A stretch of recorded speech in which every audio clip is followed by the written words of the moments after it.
Hello student, third year की solid state physics की unit first हमारी कंप्लीट हो गई है। आज हम यूनिट सेकंड स्टार्ट कराते हैं। यूनिट सेकंड के अंतर्गत आपकी क्लास फर्स्ट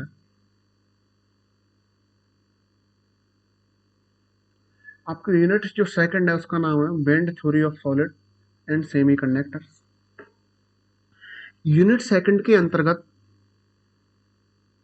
आपके दो चैप्टर हैं। जो चैप्टर नंबर फर्स्ट है वो पहला है आपका ठोसों का ऊर्जा बैंड सिद्धांत।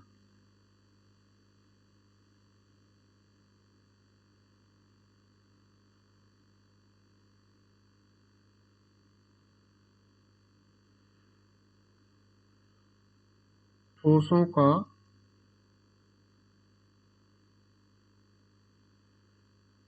ऊर्जा बैंड सिद्धांत एवं चैप्टर नंबर 4 है हमारा अर्धचालक।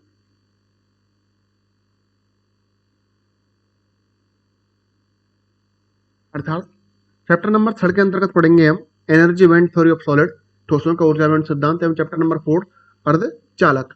तो बेटा सबसे पहले आज हम जो क्लास कंटिन्यू कराएंगे, सबसे पहले हम चैप्टर नंबर 3 स्टार्ट कराएंगे। आज और चैप्टर नंबर 3 है आपका ठोसों का ऊर्जा बैंड सिद्धांत। ये है आपकी बुक का चैप्टर 3।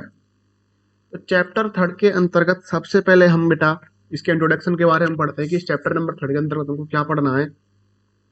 तो मुक्त इलेक्ट्रॉन सिद्धांत से जो फ्री इलेक्ट्रॉन थ्योरी होती है उससे हम ठोसों के भौतिक गुणों का अध्ययन करते हैं। अर्थात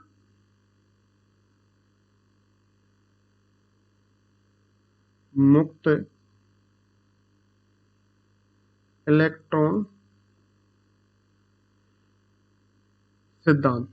अब मैं आपसे क्वेश्चन करूं कि ठोसों के भौतिक गुणों का अध्ययन किससे करते हैं, किस सिद्धांत की सहायता से करते हैं, तो वो करते हैं मुक्त इलेक्ट्रॉन सिद्धांत की सहायता से। किसका अध्ययन करते हैं?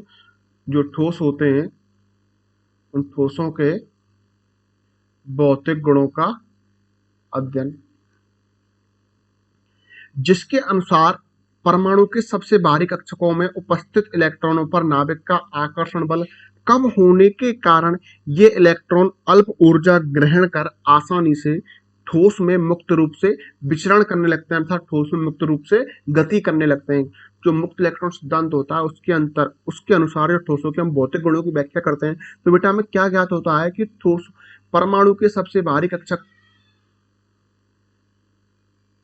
परमाणु के सबसे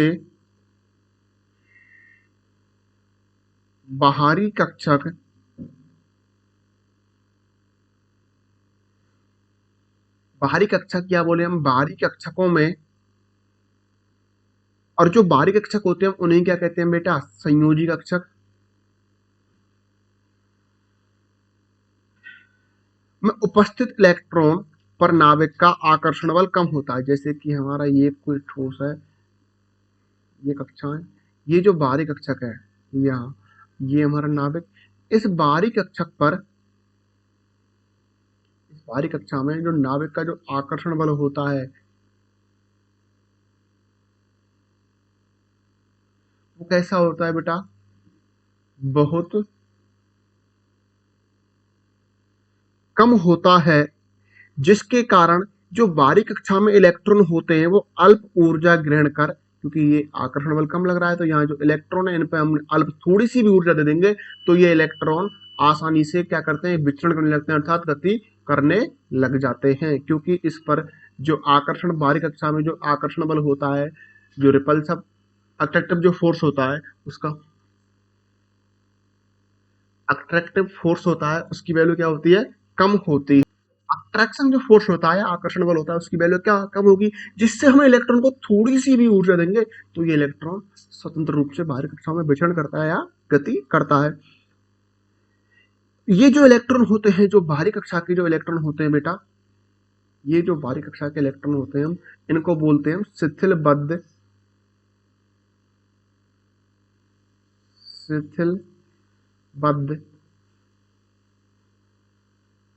इलेक्ट्रॉन। या लूजली बाउंडेड इलेक्ट्रॉन, क्या बोलेंगे बेटा इसको, लूजली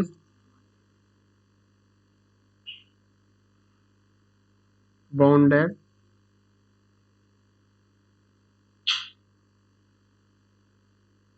इलेक्ट्रॉन्स। तो इस चैप्टर के अंतर्गत सबसे पहले तो हमने क्या पढ़ा बेटा कि जो मुक्त इलेक्ट्रॉन जो थ्योरी होती है उसकी सहायता से हम ठोसों के भौतिक गुणों की व्याख्या करते हैं। और हम ठोसों के भौतिक गुणों की व्याख्या करते हैं तो बेटा हमें क्या ज्ञात होता है कि परमाणु के बाहरी कक्षा में जो इलेक्ट्रॉन, जो बाहरी कक्षा होती है उसमें जो इलेक्ट्रॉन होते हैं उन पर जो नाभिक का जो आकर्षण, जो अट्रैक्शन जो फोर्स होता है उसकी वैल्यू क्या होती है, कम होती है, जिसके कारण हमें इलेक्ट्रॉनों को थोड़ी सी ऊर्जा देंगे तो इस थोड़ी सी ऊर्जा पाकर इलेक्ट्रॉन मुक्त रूप से ठोसों में गति करने लग जाते हैं। तो ये जो इलेक्ट्रॉन होते हैं जो बाहरी कक्षाओं में होते हैं इनको हम बोलते हैं लूजली बाउंड इलेक्ट्रॉन या स्थलबद्ध इलेक्ट्रॉन। इस चैप्टर के अंतर्गत इस अध्याय में बेटा इलेक्ट्रॉनों के तरंग फलन को आवृत्ति विभव, तो बेटा जो इस चैप्टर के अंतर्गत क्या बताया हमने कि इलेक्ट्रॉन के तरंग फलन को आवृत्ति विभव के द्वारा या आवृत्ति विभव के साथ प्रदर्शित किया गया है। इलेक्ट्रॉन के जो तरंग फलन या बोले हम वेव फंक्शन को किसके साथ किया गया निरूपित, आवृत्ति विभव। सब कुछ आगे पढ़ते जाएंगे, आवृत्ति विभव क्या होता है, तरंग फलन क्या होता है, ब्लॉक पर में बहुत कुछ आएगा इसमें आगे। यदि परमाणुओं के मध्य उपस्थित वैद्युत आकर्षण बल के प्रभाव में मुक्त इलेक्ट्रॉनों की गति के अध्ययन से ठोसों में ऊर्जा बैंड का निर्माण होता है। अर्थात ये हम कहें इस चैप्टर के अंदर सबसे पहले तो आपको होता है कि इलेक्ट्रॉन के तरंग फलन को किसके साथ निरूपित किया गया बेटा, आवृत्ति विभव के साथ। यदि हम परमाणुओं के मध्य जो उपस्थित वैद्युत आकर्षण बल है के प्रभाव में, समझो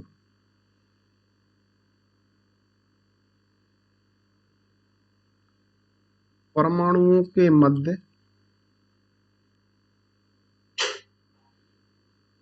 उपस्थित वैद्युत आकर्षण बल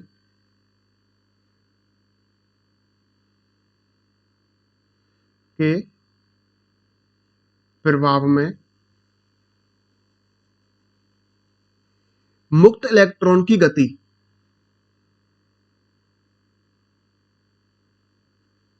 मुक्त इलेक्ट्रॉन की गति का यदि हम अध्ययन करते हैं तो इसकी सहायता से ही हमें ठोसों में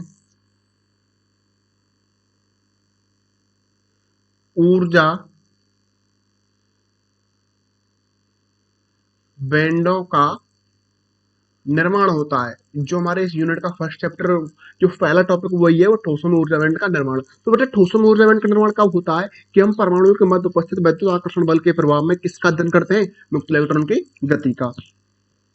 इस आधार पर हम ठोसों को ऊर्जा बैंड का निर्माण हो गया। ऊर्जा बैंड के आधार पर या ऊर्जा के आधार पर हम ठोसों को फर्स्ट चालक, सेकंड कुचालक एवं थर्ड अर्धचालक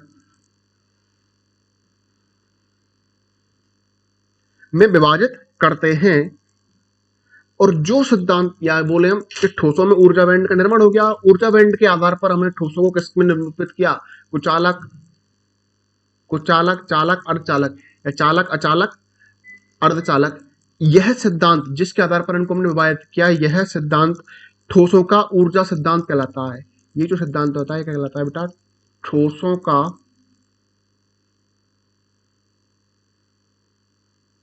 ऊर्जा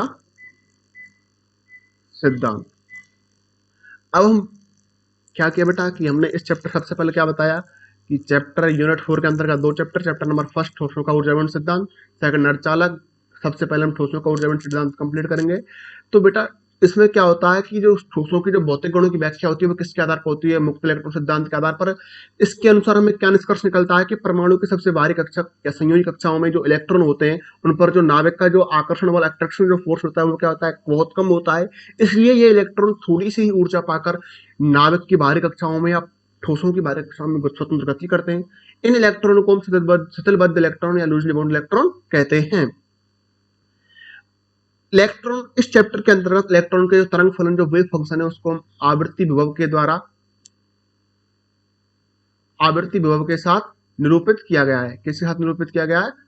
आवृत्ति विभव के साथ निरूपित किया गया है। अब बेटा क्या कर रहे हैं हम, परमाणु के मध्य उपस्थित जो हमने बताया था, उनके मध्य वैद्युत आकर्षण बल के प्रभाव में मुक्त इलेक्ट्रॉनों की गति क्या करें, अध्ययन। तो बेटा हमें ठोसों में ऊर्जा बैंड का क्या होता है, निर्माण। और इस ठोसों में ऊर्जा बैंडों का निर्माण हो गया था। ऊर्जा बैंडों के आधार पर हम ठोसों को 3 भागों में, चालक, कुचालक, अर्धचालक में विभाजित करते हैं। ऊर्जा के आधार पर हमने ठोसों को विभाजित किया, यही ठोसों का ऊर्जा सिद्धांत कहलाता है। अब चलते हैं बेटा हम चैप्टर का जो फर्स्ट टॉपिक है, ठोसों में ऊर्जा बैंडों का निर्माण।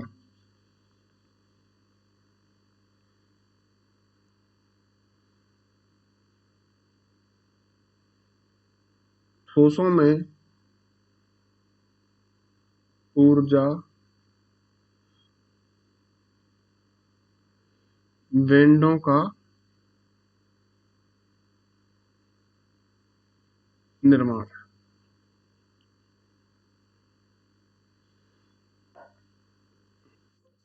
तो बेटा अभी आपको, वैसे तो अभी आपको देखो यहां बताया था हमने, यहां कि यहां यहां बताया ठोसों में ऊर्जा बैंडों का निर्माण कब होता है कि परमाणु के मध्य उपस्थित वैद्युत आकर्षण बल के प्रभाव में मुक्त इलेक्ट्रॉन गति क्या करते हैं अध्ययन। तो किसका निर्माण होता है, ठोसों में ऊर्जा बैंड का निर्माण। अब वापस चलते हैं बेटा, किसी पदार्थ या द्रव,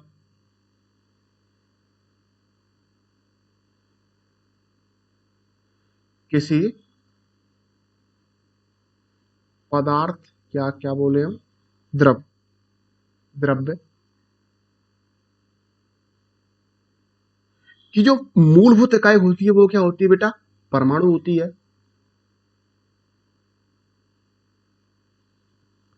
एक परमाणु में, नाभिक में न्यूट्रॉन प्रोटॉन होते हैं तथा इलेक्ट्रॉन नाभिक के चारों ओर कक्षा लगाते हैं। जैसे ये परमाणु है, ये हमने परमाणु की स्ट्रक्चर बनाई, ये क्या हो गया इसका नाभिक। इस नाभिक के अंतर्गत बेटा क्या पाया जाएगा, न्यूट्रॉन और प्रोटॉन, जबकि इलेक्ट्रॉन बाहरी कक्षा में क्या लगाता है, चक्कर लगाते हैं। ठीक है,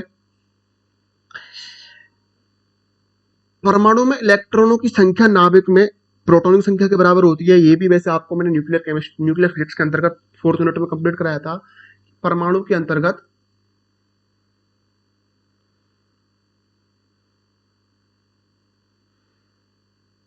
इलेक्ट्रॉनों की संख्या नाभिक में प्रोटॉनों की संख्या के, परमाणु में इलेक्ट्रॉनों की जो संख्या होती है, इलेक्ट्रॉनों की संख्या किसके बराबर होती है, प्रोटॉनों की संख्या के बराबर होती है, जिसे परमाणु संख्या या क्या कहते हैं, परमाणु क्रमांक, जिसे हम क्या बोलते हैं, परमाणु संख्या, एटॉमिक नंबर,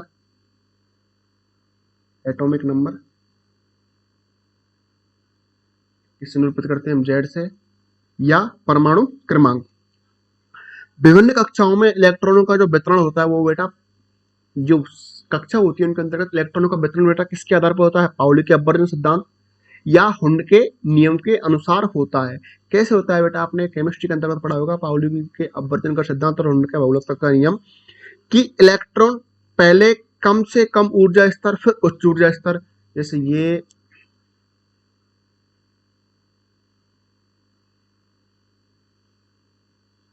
इसको ऐसे बना लें,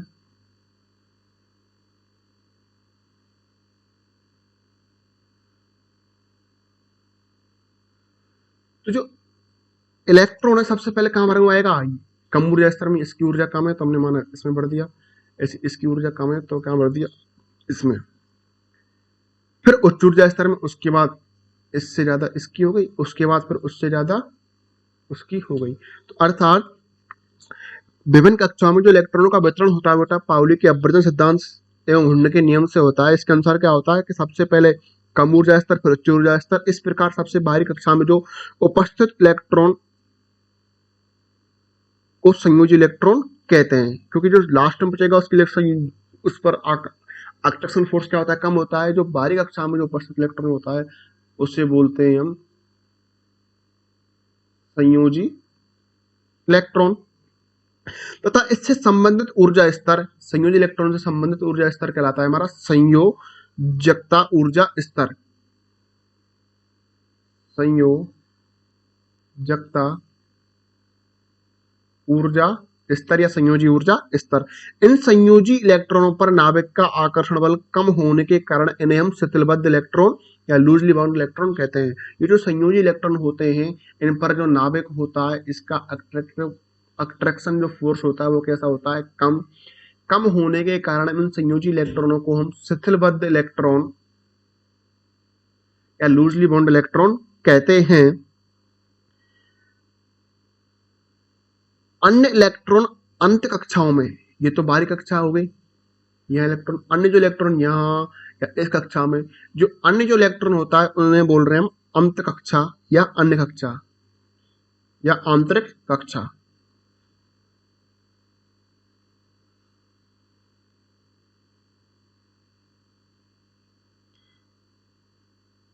जो आंतरिक कक्षाओं में जो इलेक्ट्रॉन होते हैं उन पर अट्रैक्शन फोर्स का जो वैल्यू होती है वो कैसी होती है, अधिक होती है। इसलिए जो हम ये जो इलेक्ट्रॉन है, इस इलेक्ट्रॉन को बोलते हैं हम बेटा बद्ध इलेक्ट्रॉन।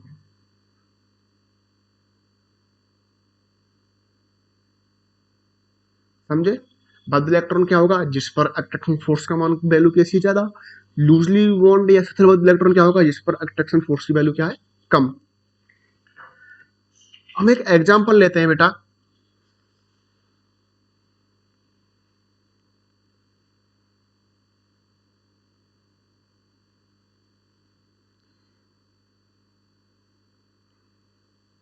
एग्जाम्पल पहला लिया बेटा हमने जर्मेनियम।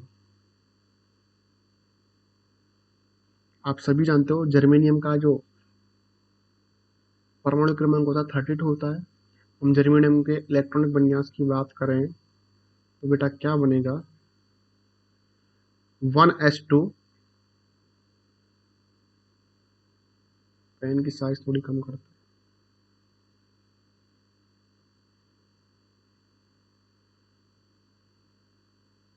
2s2, 2s2 के बाद क्या आएगा बेटा, 2p6,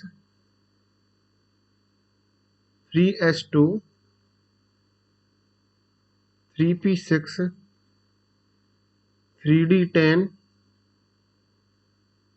4s2, 4p2।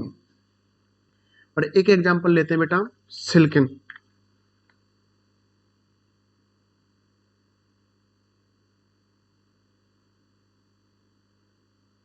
सिलिकॉन का जो परमाणु क्रमांक होता है वो बेटा कितना होता है, 14। हमने आपके सामने दो एग्जांपल लिए, पहला एग्जांपल लिया जर्मेनियम का, सेकंड एग्जांपल लिया सिलिकॉन का। आपको मालूम है, आप भली भांति जानते हैं, जो सिलिकॉन का जो परमाणु क्रमांक 14 होता है एवं जर्मेनियम का परमाणु क्रमांक एटॉमिक नंबर 32। इलेक्ट्रॉन विन्यास ये सब केमिस्ट्री का, और आप सब कुछ जानते हो इलेक्ट्रॉन कैसे बनते हैं। सबसे पहले एस, उसके बाद पी, पी के बाद डी और डी के बाद एफ। तो एस भरा, एस के बाद हमने पी और पी के बाद हमने डी गए, और डी के बाद हमारा कोई जरूरत नहीं पड़ी तो हम कहाँ नहीं गए, एफ पर नहीं गए। इलेक्ट्रॉन का विन्यास आपको मैडम ने बड़ी भांति समझा दिया होगा, कैसे लगते हैं इलेक्ट्रॉन का विन्यास। तो देखो बेटा, आपको दिख रहा है कि जर्मेनियम और सिलिकॉन, इनकी जो बाहरी कक्षा है, बाहरी कक्षा दिख रही है ना आपको, देखो ये है इसकी बाहरी कक्षा, ये वाली बाहरी कक्षा, ओके, ऐसे इसकी बाहरी कक्षा। जर्मेनियम की बाहरी कक्षा में इलेक्ट्रॉन कितने, 2 + 2 कितना, 4, 2 + 2 कितना, 4। तो सिलिकॉन एवं जर्मेनियम के सबसे बाहरी कक्षा में उपस्थित 4 इलेक्ट्रॉन हैं। इन बाहरी इलेक्ट्रॉनों को हमने क्या बताया था बेटा, क्या बोलते हैं, संयोजी इलेक्ट्रॉन या शिथिल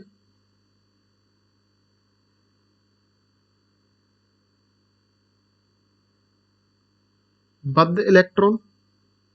जबकि अन्य इलेक्ट्रॉन प्रथम 3 कक्षाओं में निम्नानुसार भरे हुए। देखो ये S2 P6 होते हैं, S2 सब में, और D में कितने होते हैं, 10 होते हैं। तो हमने ये तो पूर्ण है, इसमें भी पूर्ण है, इसमें भी क्या है, पूर्ण। अर्थात अन्य जो निम्न कक्षाएं उनके अंतर्गत जो इलेक्ट्रॉन है पूर्णतः भरे हुए हैं। ये जो इलेक्ट्रॉन है बेटा, इन्हें कहते हैं हम बद्ध इलेक्ट्रॉन। ऐसे इधर वाला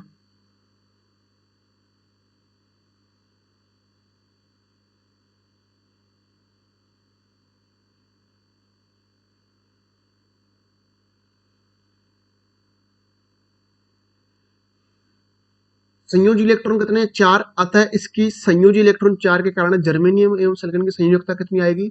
हम संयोजकता की बात करें कि संयोजी इलेक्ट्रॉन 4 है तो संयोजकता कितनी होगी, +4। क्वांटम यांत्रिकी के अनुसार सभी इलेक्ट्रॉन संभावित ऊर्जा स्तर में रहते हैं। जो सभी इलेक्ट्रॉन होते हैं वो किस में रहते हैं, संभावित ऊर्जा स्तर में। और संभावित ऊर्जा स्तर क्या कहते हैं, अनुमत ऊर्जा स्तर। अर्थात क्वांटम यांत्रिकी के अनुसार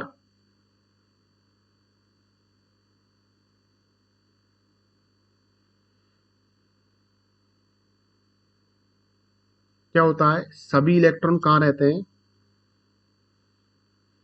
संभावित ऊर्जा स्तरों में। जितने उसके क्या बनेंगे, संभावित ऊर्जा स्तर बनेंगे। और उन्हें क्या कहते हैं बेटा, अनुमत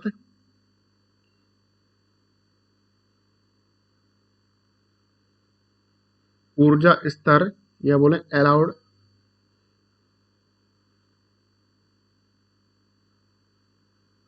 बॉन्ड बैंड।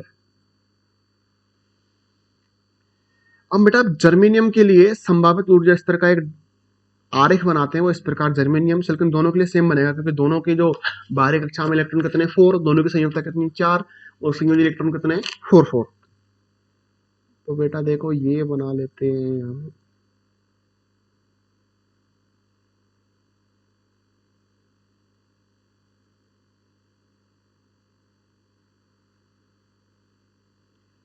इधर लिखेंगे नाभिक से दूरी,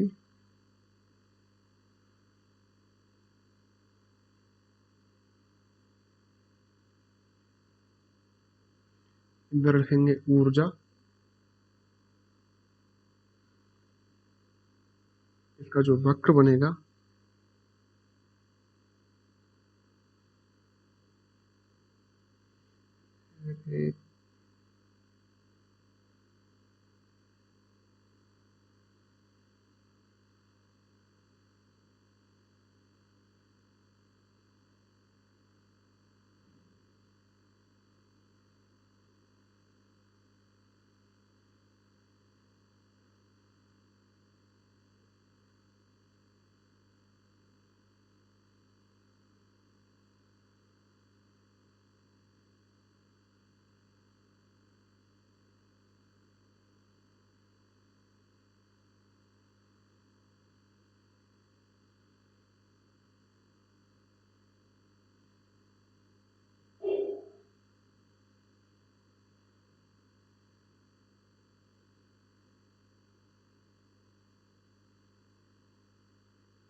तो बेटा देखो ये जो है हमारा n बराबर कितना है 1, और इसका जो इलेक्ट्रॉन विन्यास क्या था 1s2, तो हमने कितने इलेक्ट्रॉन शो किए 2। ये वाला देखो n बराबर 2, और द्वितीय ऊर्जा स्तर में क्या लिखा था हमने 2s2 2p6, 2s2 2p6। तो देखो पहले 2 और उसके बाद कितने इलेक्ट्रॉन करेंगे 100, कितने इलेक्ट्रॉन शो करेंगे हम 6। इधर ऐसे ये n बराबर क्या आएगा बेटा 3, अर्थात तृतीय ऊर्जा स्तर का जो इलेक्ट्रॉन विन्यास क्या था हमारा 3s2 3p6 3d10। तो यहाँ इतनी जगह नहीं, यहाँ क्योंकि 10 शो करने, तो देखो 1 2 3 4 5 6 8 9, एक और कम पड़ गया तो यहाँ रख दिया हमने, बस ऐसे यहाँ कितने शो करने 6 1 2 3 4 5 6। तो ये सबसे, ये है हमारी n बराबर 4, और n बराबर 4 जो संयोजी इलेक्ट्रॉन क्या था, इसका इलेक्ट्रॉन विन्यास 4s2 4p2। तो बेटा अब बात करें ये क्या कहलाते हैं हमारे संयोजी ऊर्जा स्तर। आपको बताया था जो संयोजी इलेक्ट्रॉन होते हैं उनके जो ऊर्जा स्तर कहलाते हैं, क्या कहलाते हैं संयोजी ऊर्जा स्तर। और ये तीनों के तीनों क्या कहलाते हैं बेटा अंतः ऊर्जा स्तर। अंतः ऊर्जा स्तर के अंतर्गत जो इलेक्ट्रॉन होते हैं उन्हें क्या बोलते हैं बेटा हम बद्ध इलेक्ट्रॉन, जबकि संयोजी ऊर्जा स्तर के अंतर्गत जो इलेक्ट्रॉन होते हैं उन्हें बोलते हैं शिथिल बद्ध इलेक्ट्रॉन। तो ये थे बेटा हम जर्मेनियम और सिलिकॉन के संभावित ऊर्जा स्तर। बेटा जब हम ठोसों में दो परमाणुओं को एक दूसरे के निकट लाते हैं तो दोनों परमाणुओं के नाभिक व इलेक्ट्रॉन परस्पर क्या करते हैं बेटा अंतःक्रिया करते हैं, जिससे प्रत्येक ऊर्जा स्तर दो ऊर्जा स्तरों में विपाटित हो जाता है। इनमें से एक से पहले से थोड़ा कम था, दूसरा पहले से थोड़ा अधिक ऊर्जा स्तर, और अध्यारोपण के कारण विभव कूप की ऊंचाई भी कम हो जाती है। अर्थात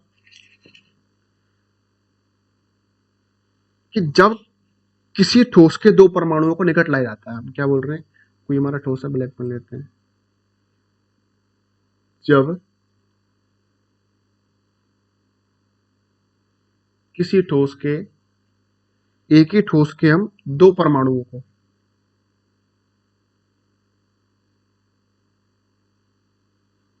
क्या कर रहे हैं बेटा पास पास ला रहे हैं, क्या ला रहे हैं निकट, तो एक परमाणु का नाभिक दूसरे परमाणु के इलेक्ट्रॉनों से क्या करता है अन्योन क्रिया करता है। जैसे माना हमारा एक परमाणु ए और दूसरा परमाणु बी, इसका नाभिक इसके इलेक्ट्रॉनों से क्या करेगा इंटरसेक्शन करेगा, या क्या करेगा अन्योन क्रिया, जिसके फलस्वरूप दोनों परमाणुओं के प्रत्येक ऊर्जा स्तर दो ऊर्जा स्तरों का समूह बना लेते हैं। अर्थात इस परमाणु का जो ऊर्जा स्तर था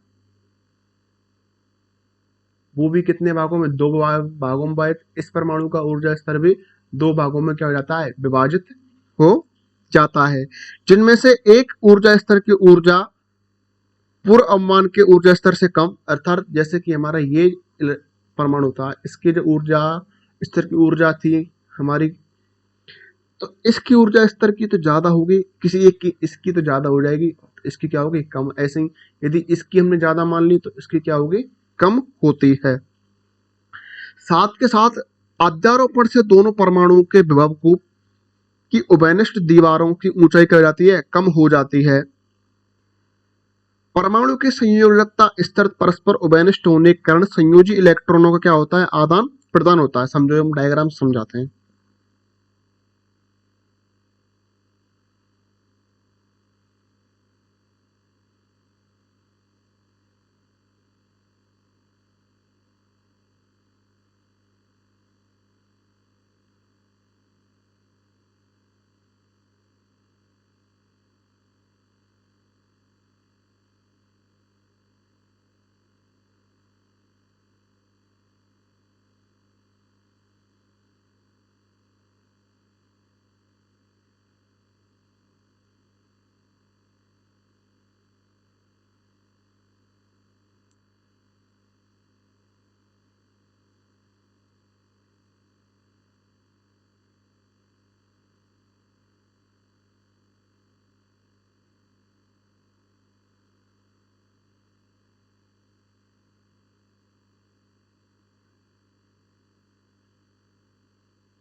ये हो गया हमारा n बराबर 4, n बराबर 3, n बराबर 2,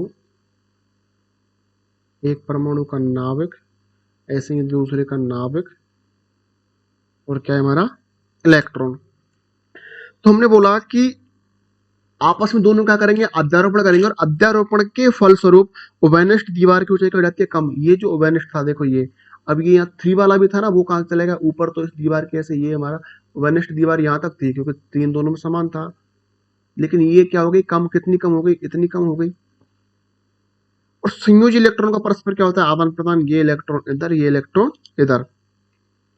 इसी प्रकार क्रिस्टलीय ठोस में परमाणुओं के बीच की दूरी अत्यधिक कम होने के कारण डायग्राम के अनुसार नए ऊर्जा स्तर पूर्व अनुमान के ऊर्जा स्तरों के दोनों समूह बनाते हैं, एवं नए ऊर्जा स्तरों के बीच की दूरी बहुत कम होने के कारण ऊर्जा स्तर पूर्व अनुमान के ऊर्जा स्तरों के दोनों ओर समूह बनाते हैं। अर्थात जैसे कि हमने ये किसमें किया, ये हमने शो किया कि जर्मेनियम का ग्राफ था, उसके अंदर इलेक्ट्रॉन, ये नाभिक, उसकी जो क्रिया है, जो ऊर्जा स्तर पहला, दूसरा ऊर्जा स्तर, तीसरा, चौथा, इसके अंतर्गत जो इनका उभयनिष्ठ था वो तीसरा वाला, वो भी क्या हो गया, कम हो गया। ऐसे क्या होता है क्रिस्टलीय ठोसों में भी, जब परमाणु अनेक एक दूसरे के निकट आते हैं तो अंतःक्रिया करते हैं।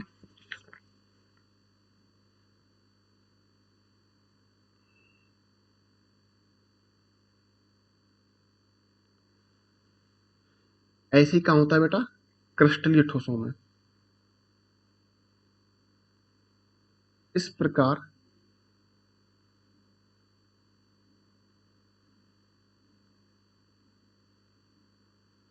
क्रिस्टलीय ठोसों में जब अनेक परमाणु एक दूसरे के निकट आकर अंतःक्रिया करते हैं तो परमाणुओं के नए ऊर्जा स्तर सुप्रवासित ना रहकर, अर्थात सुप्रवासित का मतलब जो पहले की तरह, जो इनकी ऊर्जा थी पहले की तरह ना रहकर अनेक सतत ऊर्जा स्तरों के समूह में विपाटित हो जाते हैं, अर्थात विभाजित हो जाते हैं।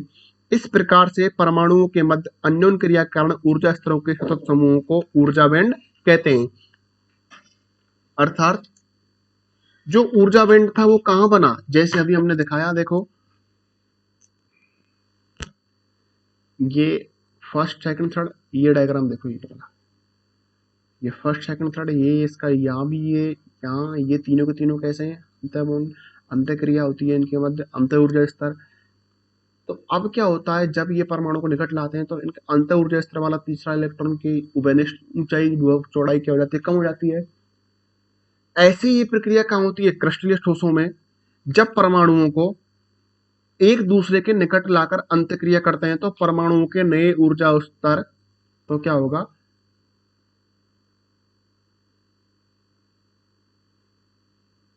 परमाणुओं के नए ऊर्जा स्तर सुपरिभाषित ना रहकर, सुपरिभाषित का मतलब जैसे पहले थे वैसे ना रहकर अनेक या सतत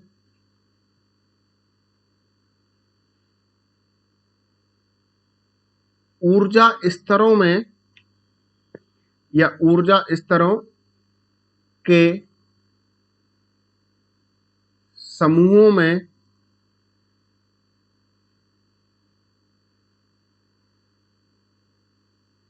विपाटित हो जाते हैं।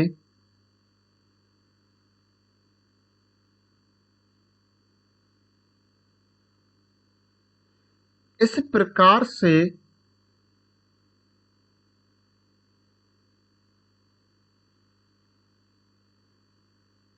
परमाणुओं के मध्य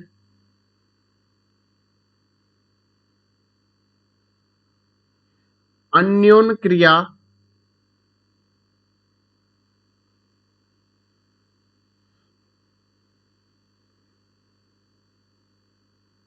होने के कारण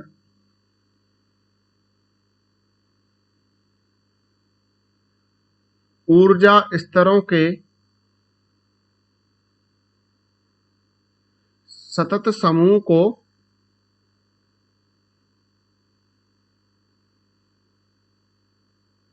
ऊर्जा बैंड कहते हैं। अर्थात ऊर्जा बैंड क्या होगा बेटा, जो हमने क्या किया कि जब क्रिस्टल या ठोसों को पास लाते हैं तो एक दूसरे के पास लाते हैं तो उनके मध्य क्या होगी, अन्योन क्रिया। अन्योन क्रिया के कारण ये ऊर्जा स्तरों के समूह में क्या जाते हैं, विपाटित हो जाते हैं, और इन ऊर्जा स्तरों के समूह को क्या कहते हैं हम, ऊर्जा बैंड। ठोसों में परमाणुओं के संयोजी इलेक्ट्रॉन जिस ऊर्जा बैंड में स्थित होते हैं उन्हें संयोजकता बैंड कहते हैं। ये वैसे आपको भी बता दिया था। ठोसों के संयोजी, ठोसों में परमाणुओं के संयोजी इलेक्ट्रॉन, संयोजी इलेक्ट्रॉन जिस ऊर्जा बैंड में रहते हैं उसे हम संयोजी ऊर्जा स्तर या संयोजी ऊर्जा बैंड कहते हैं, या संयोजकता ऊर्जा बैंड कहते हैं। संयोजकता बैंड के ऊपर उससे अधिक ऊर्जा का बैंड चालन बैंड कहलाता है। अर्थात संयोजकता बैंड के बाद ऊपर क्या आएगा, इससे भी ऊपर कौन आता है हमारा, चालन बैंड।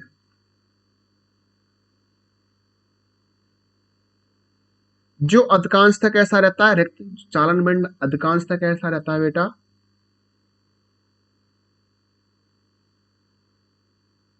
रिक्त रहता है। चालन बैंड व संयोजकता बैंड के मध्य जो ऊर्जा अंतराल होता है उसे क्या कहते हैं हम, वर्जित ऊर्जा अंतराल।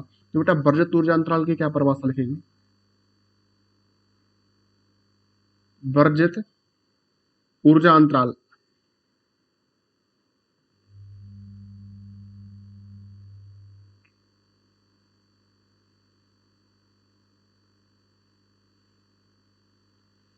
संयोजकता बैंड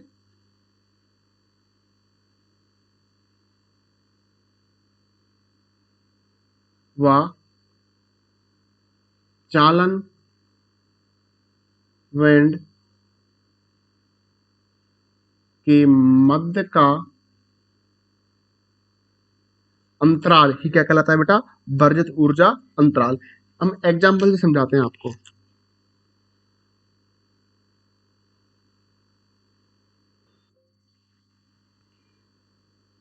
नई स्लाइड ले लेते हैं, चलो।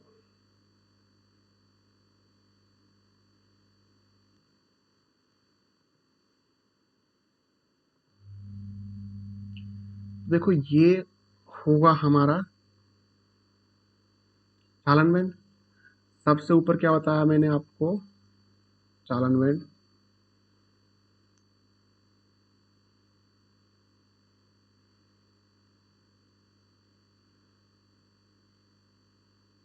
अब देखो मैं नीचे बोल रहा हूं संयोजकता बैंड।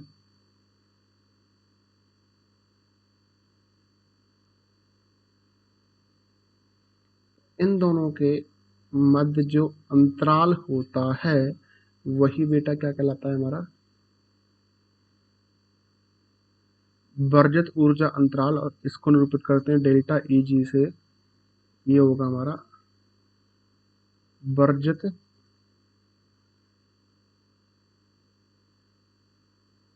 ऊर्जा अंतराल। संयोजकता बैंड को निरूपित किया हमने ईबी से, और चालन बैंड को निरूपित किया हमने ईसी से। अर्थात जो वर्जित ऊर्जा अंतराल होता है वो डेल्टा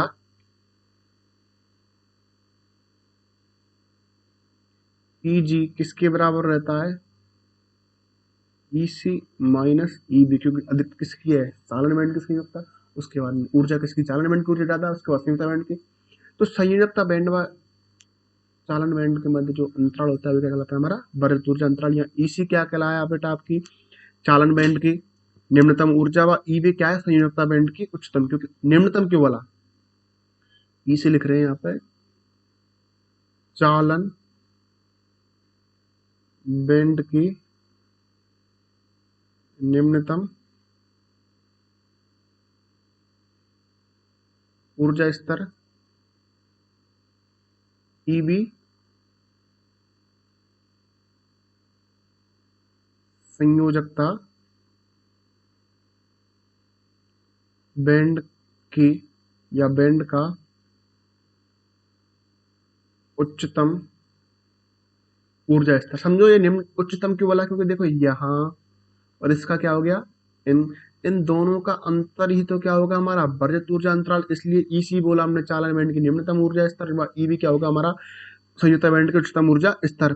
जो सामान्य अवस्था में वर्जित ऊर्जा अंतराल होने के कारण धारा का प्रवाह नहीं होता, अर्थात सामान्य कंडीशन में जब वर्जित ऊर्जा अंतराल होता है और वो कब 0 केल्विन ताप पर धारा का प्रवाह नहीं होता, लेकिन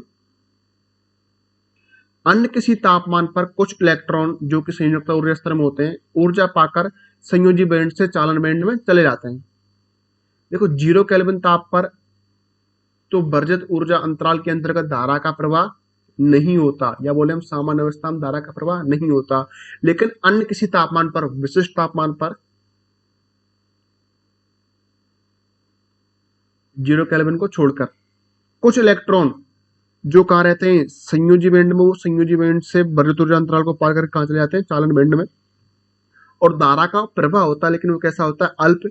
इलेक्ट्रॉन द्वारा प्राप्त ऊर्जा वर्जित ऊर्जा अंतराल डेल्टा ई जे क्या होनी चाहिए बराबर, अर्थात ये जो इलेक्ट्रॉन है हमारा, हम कह रहे हैं कि 0 केल्विन ताप पर तो इलेक्ट्रॉन संयोजी बैंड से चालन बैंड में नहीं जाता, लेकिन कब जाएगा जब हम इस इलेक्ट्रॉन को इस वर्जित ऊर्जा अंतराल डेल्टा ईजी के बराबर ऊर्जा प्रदान कर देंगे, तो ये इलेक्ट्रॉन यहां से कहां चला जाएगा चालन बैंड में। उस कंडीशन के अंतर्गत वर्जित ऊर्जा अंतराल में अल्प मान की धारा प्रवाह होगी। डेल्टा ईजी के बराबर इस इलेक्ट्रॉन को ऊर्जा जब प्रदान नहीं करेंगे, अर्थात जितनी ऊर्जा डेल्टा जी की है उतनी ऊर्जा में इस इलेक्ट्रॉन को नहीं देंगे, तब तक यह इलेक्ट्रॉन संयुक्त बैंड से चालन बैंड में नहीं जाएगा। तो आज की क्लास हमारा यही कंप्लीट है। ये हमारा टॉपिक कंप्लीट होता है कि पहला टॉपिक था हमारा ठोसों में ऊर्जा बैंड का निर्माण। नेक्स्ट क्लास का नेक्स्ट टॉपिक पढ़ेंगे हम आवृत्ति विभव।